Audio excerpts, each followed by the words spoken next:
의지하여 믿음으로 금을 던져 믿는 자에게 능치 못함없네. 어제 크리스마스, 예수님의 탄생으로 인하여 온 땅이 사랑으로 가득했던 성탄절 행복하게 보내셨습니까? 이제 성탄절을 보내고 나니 어느덧 연말이 성큼 다가왔습니다. 2021년과 작별하고 2022년과 조우해야 할 시간이 온 것입니다. 여러분은 이 시기에 어떤 마무리, 어떤 시작을 꿈꾸고 계십니까? 어떤 마무리일지, 어떤 시작일지 제가 알 수는 없지만 그래도 간절하게 소망하며 위하여 기도하는 것은 마무리도 시작도 모두 하나님의 말씀을 기준으로 말씀 위에 세운 집이 되었으면 좋겠다는 것입니다. 말씀으로 시작하여 말씀으로 마무리하는, 하나님으로 시작하여 하나님으로 마무리하는, 은혜로 시작하여 은혜로 마무리하는 귀한 연말 연초가 되었으면 좋겠습니다. 그런 마음으로 오늘도 주신 말씀을 함께 나누기를 원합니다. 오늘은 미가서 7장 7절에서 8절을 본문으로 하여 그러나 나는 믿음으로 살아난다, 살린다 라는 제목으로 하나님이 주시는 말씀을 함께 나누겠습니다. 그러면 세 번역으로 준비된 오늘 본문부터 함께 읽어보도록 하겠습니다. 그러나 나는 희망을 가지고 주님을 바라본다. 나를 구원하실 하나님을 기다린다. 내 하나님께서 내 간구를 들으신다. 내 원수야, 내가 당하는 고난을 보고서 미리 흐뭇해하지 말아라. 나는 넘어져도 다시 일어난다. 지금은 어둠 속에 있지만 주님께서 곧 나의 빛이 되신다. 아멘. 사실 연말은 기대로 가득해야 하는 것이 사실입니다. 새로운 한 해가 얼마 남지 않았기 때문에 묵고 낡은 시간들은 다 흘려보내고 새롭게 밝은 기운을 받고 싶은 마음이 가득합니다. 하지만 잘 아시는 것처럼 상황이 그리 좋지만은 않습니다. 오히려 작년 연말보다 훨씬 더 심각해진 분위기처럼 느껴지기도 합니다. 움츠러들게 되고 포기하게 되고 불평하게 되고 한숨 짓게 됩니다. 위기입니다. 분명히 위기입니다. 하지만 위기는 언제나 위험과 기회를 동시에 가져오는 것 아니겠습니까? 지금 우리의 상황이 위기라고 느낀다면 어쩌면 동시에 우리에게 무엇인가 전혀 새롭게 경험되어야 할 것들을 꿈꾸는 기회가 될 수도 있다는 것입니다. 가장 안 좋은 것은 그냥 아무 의미 없이 시간을 흘려보내는 것이라 생각됩니다. 자포자기 상태로 피해자 코스프레를 하면서 연말 연초를 보낼 수는 없는 노릇입니다. 분명하게 잊지 말아야 할 것은 이것입니다. 분명 절망의 때에도 솟아날 구멍을 만드시는 분이 계시다는 것입니다. 웨이메이커이신 하나님은 오늘도 새로운 길을 만들어 우리를 인도하실 준비를 마치셨으리라 믿습니다. 광야의 길을 만드시는 분이 우리 하나님이시니 어찌 우리가 이 위기라는 광야에서 하나님을 의지하지 않을 수 있겠습니까? 그래서 2021년 마지막 주일을 보내면서 새삼스레 함께 나누고 싶은 것이 이것입니다. 상황이 어떻든지, 환경이 어떻든지, 절망이 다가오든지, 희망이 보이지 않던지, 도무지 나아갈 길이 보이지 않는 광야 한복판에 서 있다 하더라도 희망을 노래하고 싶습니다. 하나님을 노래하고 싶습니다. 하나님이 희망이 되어주실 것이기 때문입니다. 하나님은 여전히 변함없이 2022년에도 우리의 목자가 되어주실 것이기 때문입니다.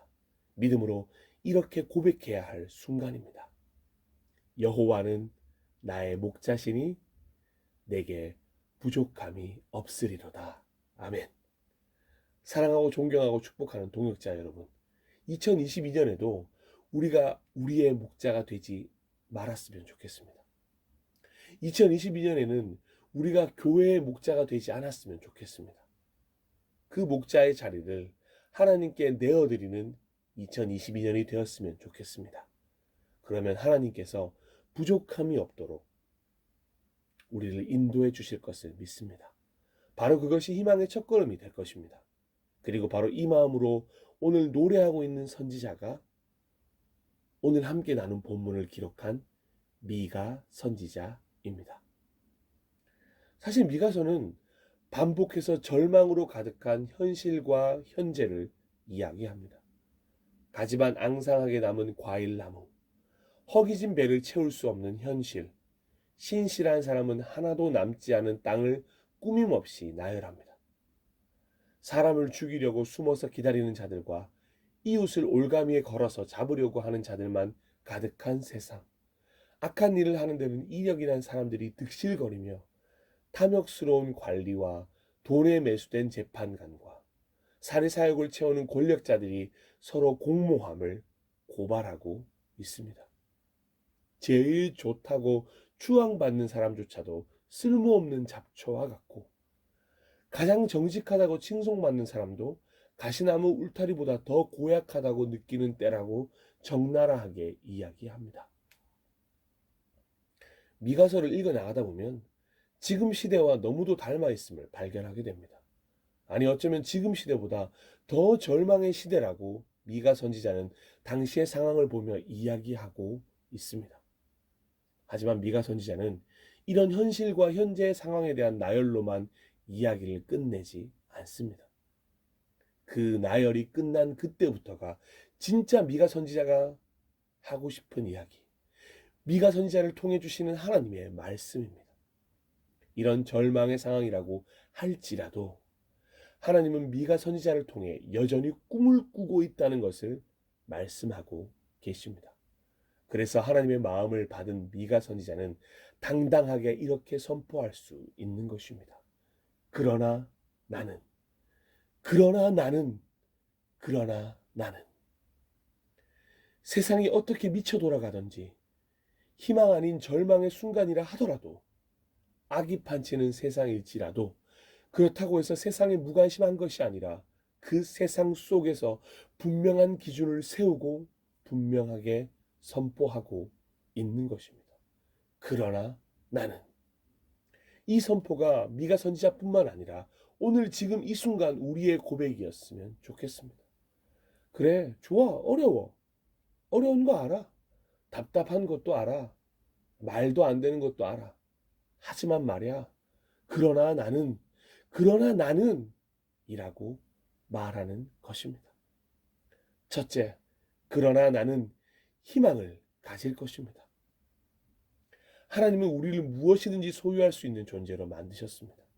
그리고 소유한 그것의 영향을 받아 그 소유로 인하여 많은 것이 결정되게 되는 존재로 우리를 만드셨습니다. 우리는 절망을 소유할 수도 있습니다. 그러나 반대로 희망을 소유할 수도 있는 것입니다. 절망에 멈추어 서서 좌절의 노래를 부르며 쓰러져 있을 수도 있습니다. 그러나 반대로 희망으로 인하여 소망의 노래를 부르며 한 걸음씩 더딘 걸음이라도 걸어갈 수도 있습니다. 그런데 미가 선지자는 절망을 소유하지 않았습니다. 절망의 상황에서 도리어 희망을 가질 것이라고 노래합니다. 말에는 능력이 있습니다. 미가 선지자가 이렇게 선포한 순간부터 하나님이 일하실 것입니다. 희망을 주실 것입니다. 희망을 갈구하는 자에게 희망을 마음껏 부어주실 것입니다. 절망을 선택하지 마십시오. 절망을 소유하지 마십시오. 우리는 이 모든 상황을 넘어 희망을 선택할 수 있고 희망을 소유할 수 있는 존재들입니다. 둘째, 그러나 나는 희망을 가지고 주님을 바라볼 것입니다. 아멘. 희망은 곧 우리의 시선을 한 곳으로 고정하게 합니다. 절망은 세상에, 나 자신의 지친 일상의 시선을 고정시키지만 희망은 우리의 시선을 가장 넓은 시선을 가진 분에게 맡겨드리는 놀라운 시스템을 작동시킵니다. 희망을 가지면 그래서 주님을 바라보게 됩니다. 주님을 구하게 됩니다. 여전히 변함없이 살아계셔서 인도하시는 주님의 일하심을 기대하게 됩니다. 신기루 같은 은혜가 아니라 바라는 것들이 곧 손에 쥐어지게 되는 현실을 경험하게 될 것입니다. 희망을 가진 것까지는 좋았는데 다른 것을 바라보아서는 안 됩니다. 희망이 진짜 희망이 되려면 시선은 하나님께 고정해야 합니다.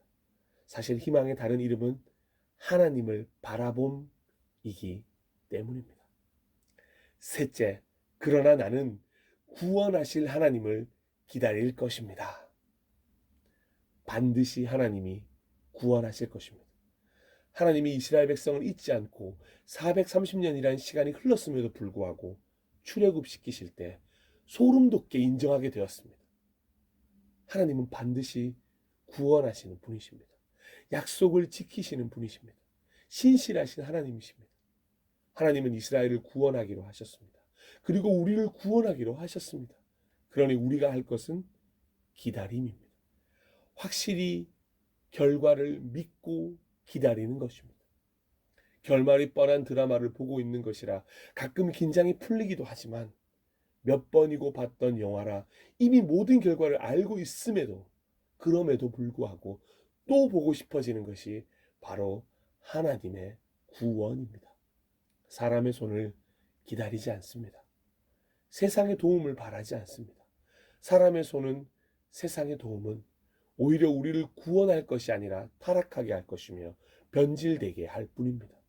오히려 하나님과 더 멀어지게 만들 것입니다. 그러니 혹여라도 하나님 외에 다른 것들을 기다리지 마십시오. 오로지 우리는 하나님의 구원의 날을 기다리며 그 기쁨의 결과를 기다리며 지금은 비록 지치고 힘들지언정 저 언덕을 넘어서면 아버지 집이라는 사실을 잊지 말고 기다려내야 할 것입니다. 기다림의 고수들이 되어야 할 것입니다. 넷째, 그러나 나는 하나님이 내 간구를 듣고 계신다는 것을 신뢰할 것입니다. 이 외롭고 고독한 목소리를 세상은 청종하지 않지만 하나님은 듣고 계십니다. 하나님, 인자한 귀로서 언제나 너에게 기울이시니 할렐루야. 이 찬양의 고백이 바로 미가 선지자와 우리의 고백인 것입니다. 세상은 내 말에 귀를 기울이지 않고 내 소리는 늘 무시당하게 일수이지만 하나님이 내 간구를 듣고 계신다는 것입니다. 지금도 듣고 계십니다. 이 순간에도 우리에게 귀를 기울이시고 우리의 간구를 기다리고 계시는 분이 하나님이십니다. 예레미야 33장 3절은 이렇게 이야기합니다. 너는 내게 부르짖으라. 내가 내게 응답하겠고 내가 알지 못하는 크고 은밀한 일을 내게 보이리라. 아멘. 부르짖기만 하면 응답하시겠다고 말씀하시는 분이 우리와 함께 하고 계십니다. 그분이 우리의 간구를 들을 만큼 가까이 계시다는 것이 얼마나 큰 은혜입니까? 사실 그것만으로도 얼마나 충분한 것입니까? 그런데 가까이 계시어 귀를 기울이신다니 영광이며 기쁨이며 은혜일 수밖에 없는 것입니다.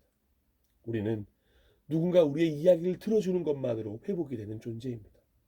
우리의 마음병은 결국 내 이야기를 들어주는 사람이 한 명도 없다는 생각이 드는 외로움에서부터 시작되는 것 아니겠습니까?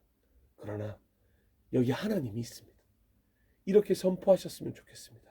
그러나 나는 나의 간구를 들으시는 하나님을 의지할 것이다. 하나님은 나의 간구를 들으신다. 아멘.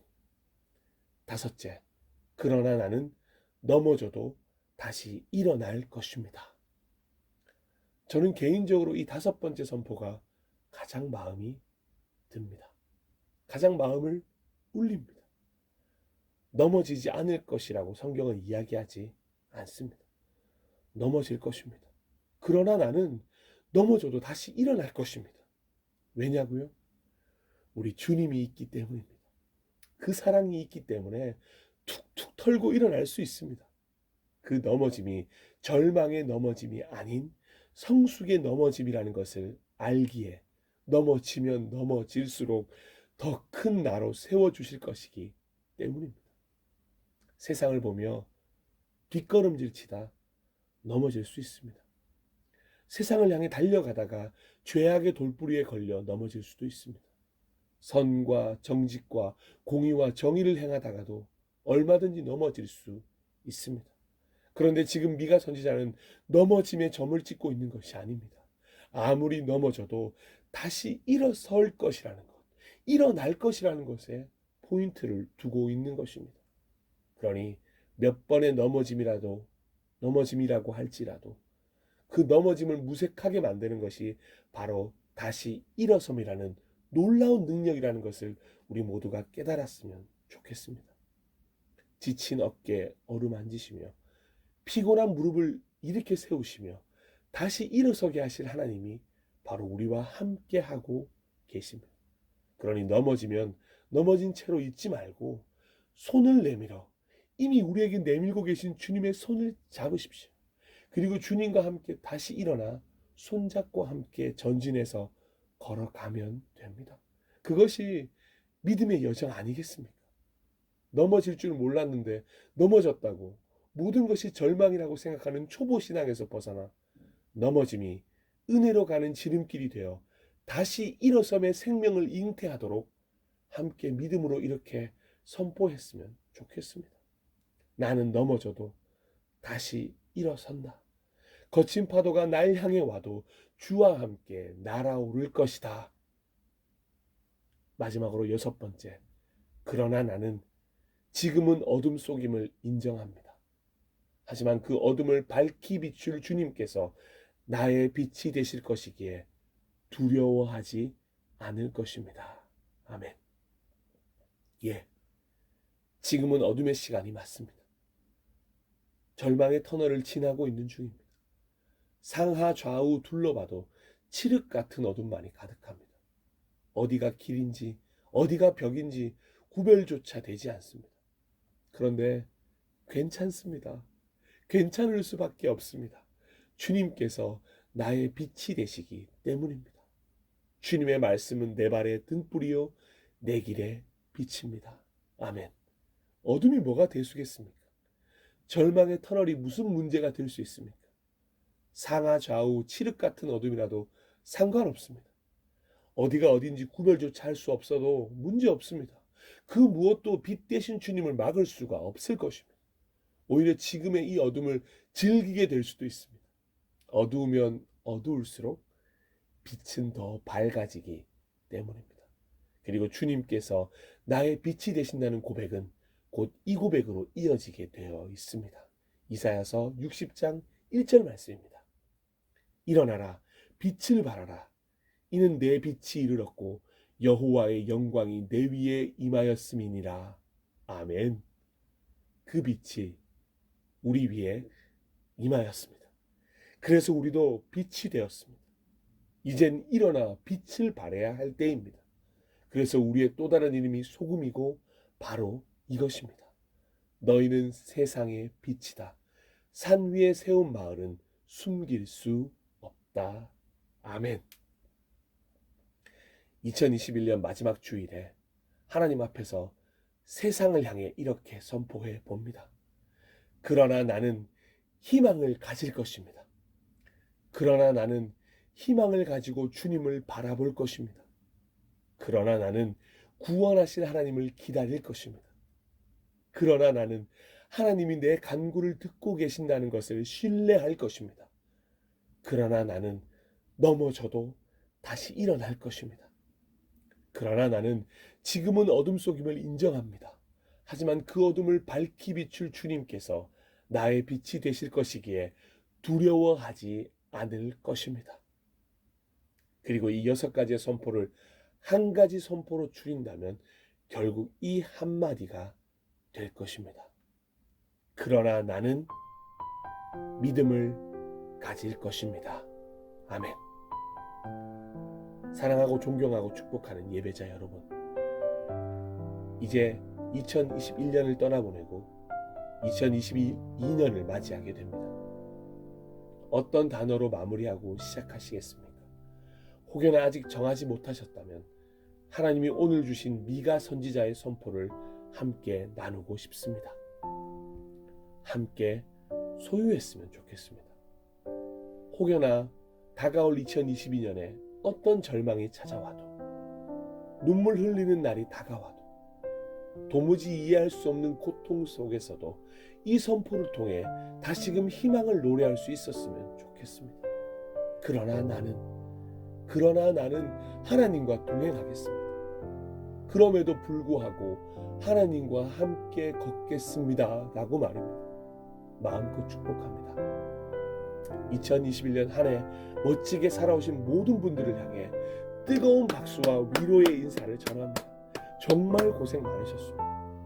여러분은 누군가에게 큰 힘이 된 존재였습니다. 여러분이 있었기에 행복했습니다. 하나님이 여러분을 정말 무척이나 사랑하고 계십니다. 내년에도 또 고생하셔야 할지 모르겠습니다. 힘들 수도 있습니다. 어둠일 수도 있습니다. 하지만 이젠 다를 것이라고 믿습니다. 왜냐하면 우리가 이렇게 선포했기 때문입니다. 그러나 나는 믿음으로 살아난다, 살린다. 할렐루야. 함께 잠시 기도하도록 하겠습니다.